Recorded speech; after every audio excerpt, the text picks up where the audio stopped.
Hey guys, so let's talk about Rahu or the North Node.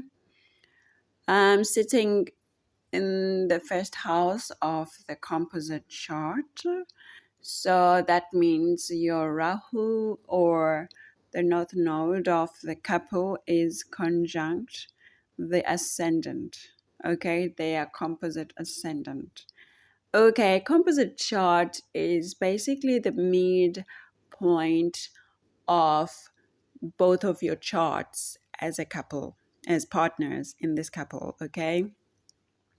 So we add the two charts, the two birth charts of the partners in the couple to now get what we call a composite chart, which is the identity of the couple. It's a third chart that is now formed because of your union or partnership. Okay. Now, Rahu, the North Node, is problematic naturally. So, by being in the first house on the Ascendant, it means that we can expect a lot of things, okay, to happen. Well, even though Rahu is problematic, it can also be very beneficial, in people's lives. And it depends on how you are able to manifest its energy, basically, okay? So when it's sitting here in the first house, conjunct the ascendant of the couple, we can see or anticipate that this couple is going to be doing things in an extraordinary way, okay? Extravagant. Extra, well, just extra, and then you can add whatever else you want to add after the extra. But this couple is going to be extra. Okay, why? Okay, because Rahu is basically about illusion. Okay, and this illusion is really manifested in an over presented way. Okay, everything is just overboard when it comes to Rahu. Exaggerations, greed, like wanting more and more and more and more and more and more of whatever it touches. And Rahu is also able to manipulate to get what Rahu wants. Okay? Because once Rahu tastes something and Rahu likes it, Rahu will want more of it. Okay? Now, being conjunct the ascendant of the couple, we can determine that based on the zodiac sign, the couple will overdo and go overboard in however manner the energy is manifesting. Okay, let's say this couple is, their ascendant is Aries. Okay, they will be doing a lot of activities, like physical activities. They're gonna be hiking, they're gonna be going out to they can even go, like, they can even have like a garden, like, but work on it like every day, like really work hard on it. They can be doing lots of sports and really like be really active in sports. They can also be very active in terms of business, because Rahu sitting here is facing the seventh house, which is the house of business. So if this ascendant is an Aries rising, this couple is really active, okay? And their action is like really like pushed because there's Rahu. Rahu will exaggerate whatever it touches. So this couple will be like really just like busy. Okay, active physically. All right, this is the couple that would wake up and jog in the morning. This is the couple that would be like doing lots of walking, um um traveling as well, because when Rahu is sitting here, Rahu is looking at the ninth house, which is the house of foreign travels. So this would be the couple that really travels a lot, okay? And most of the time their travels are based on, if they're not spiritual, they're based on learning, like either like they're going for workshops, they're going for mentorship programs, they're going for, stuff like this, that is like really like related to learning more about other aspects of life, about maybe spirituality or cultures or um uh dormers, So this is what this couple would be doing. So let's say, for an example, now this Rahu is, and by the way, when Rahu is sitting here and it's in Aries, okay, this Rahu here would be uncomfortable. And let's just start there. Why? Because Rahu literally has no issues with Mars, who is the ruler of Aries and Scorpio. But on the other hand, Mars hates Rahu. Mars is annoyed by Rahu, okay? So meaning that the couple will find the energy of Rahu very irritating, meaning that all these activities that they do, all these businesses that they do, they will find it tiring, okay? But because the energy is in their ascendant, it means that they will have to do all these activities, have to be very active, have to go out there, but they will be tired. They will tire quickly, because even though Mars and Rahu can be of similar energies, but Rahu wants to overdo everything, okay? Mars will charge and have the energy to do, but Rahu will want to overdo. So it can leave the couple very tired, all these activities that they do, very irritable, and it sometimes find it dissatisfying, okay? So that's how this energy would play out. But now, okay, fine. Let's say now this ascendant is what? Cancer, okay? So this Rahu is sitting in Cancer. Now, first of all, Rahu and Moon, pardon. Rahu and Moon. Moon is the ruler of Cancer, the ascendant. They are enemies, you guys. Like they are enemies. Moon and Rahu do not see eye to eye. Yes, Rahu is the shadow of the moon. But even though it is part of the moon, they are enemies. Okay? So what would happen now is that the couple with this Rahu conjunct their ascendant, their Cancer ascendant, would find everything that is happening to them physically unbearable. Okay? Unbearable.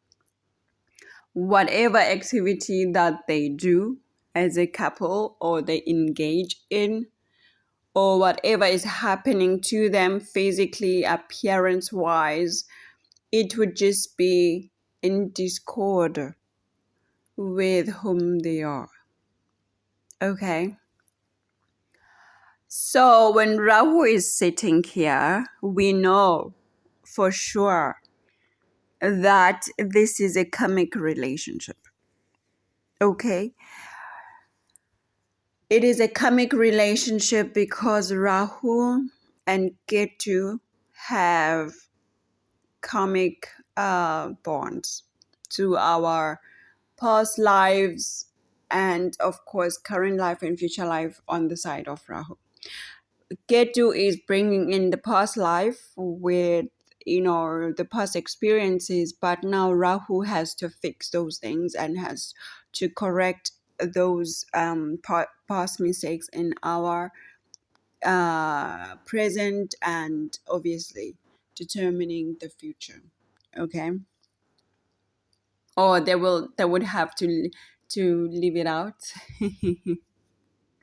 so to speak. Now, when Rahu is also sitting here, Rahu is looking at the 5th house. The 5th house represents children, represents romance and love. Like not marriage, no, that's the 7th house. But 5th house is just love, like romance. Like, when you go on initial dates with your baby, yeah. And the 5th house represents the creative projects that we do. Okay. So when Rahu is facing this 5th house here, we know that the couple has a lot of activities that they want to do or that they are doing, like projects, creative projects, or maybe investments as well, because the 5th house is also a house of investing, taking risks. Okay. So the Rahu energy will give them that strength to invest, that strength to take risks, that strength to want to have children together. Okay, they will want to have children together, and if they don't want, they will have children together. Okay, anyway, okay, because once once a transit of Rahu activates that 5th house, they will fall pregnant, or they will get that adoption going, and but things will happen. Okay. And when Rahu is sitting here as well, is looking obviously always at the 7th aspect, which now is the 7th house.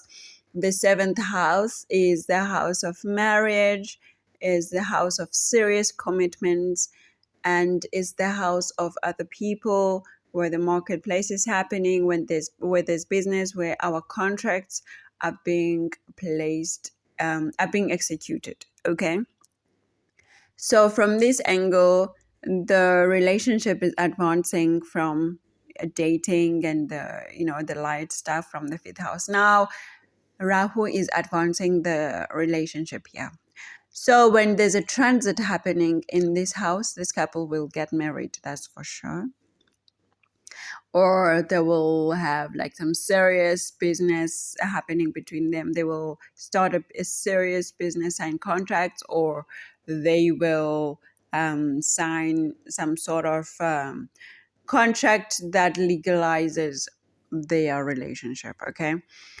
Or else that is what they will want to do, because this is where Rahu is looking at. Rahu wants to get married here. Rahu wants to have a serious commitment. So this couple is really serious. They want to have it. They want to do this. Okay. But the problem now is that Ketu is sitting here. And Ketu is always in the opposite direction of Rahu. And Ketu is an enemy to Rahu. Okay. So what this means is that The people here in the seventh house, because the seventh house represents people, other people, like the public, not us, but like other people, okay? These people are or will always be against the couple. Okay, there are people, like certain people, who will always be against the couple. And if we study Ketu, Ketu represents sons. Ketu represents spiritual people, like ancestors. Ketu represents like other dimensions. Ketu represents dogs, even, you know. So there will be like some people related to spirituality or the ancestors of these couple who are not approving of this couple here. Okay. And the seventh house represents, as I said, the public, like other people. So within the public, there will be people who are not approving of you guys. Like they don't approve of your relationship. They don't approve of you as a couple. Okay. And the seventh house also represents our open enemies. Okay. So it means that there are enemies or to the couple that do not approve of it, okay, who will always try to separate. Why? Because Ketu represents separation. Ketu's agenda is to separate anything that is related to this world and enforce spirituality, okay? So wherever Ketu is trying to separate people from what they love and what they want, okay, it's not really in a bad vibe. It's not with bad intention. It is to just redirect the focus of those people of you know, to the spiritual world or to the spiritual side of life. Okay, so now, as I said, Rahu is facing Ketu. Ketu is doing its own thing here, trying to separate this couple, trying to redirect the energy of this couple, you know, not to focus too much on business and other people, but maybe to focus on spirituality, trying to just create some sort of confusion. Okay.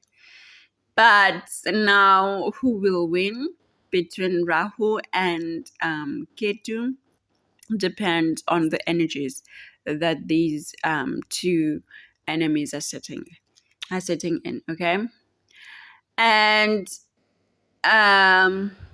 Rahu sitting here and looking at the seventh house will also want to make the couple want to focus more onto themselves. Okay, they will be kind of like separated from other people because of that Ketu sitting there.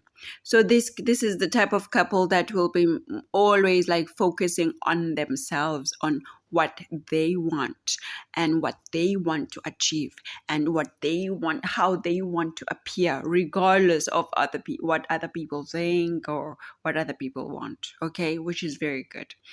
And with this Rahu here, most of the time, like 90% of the time, it will make the couple be successful in whatever endeavor that they want, okay? Because Rahu gives enormous energy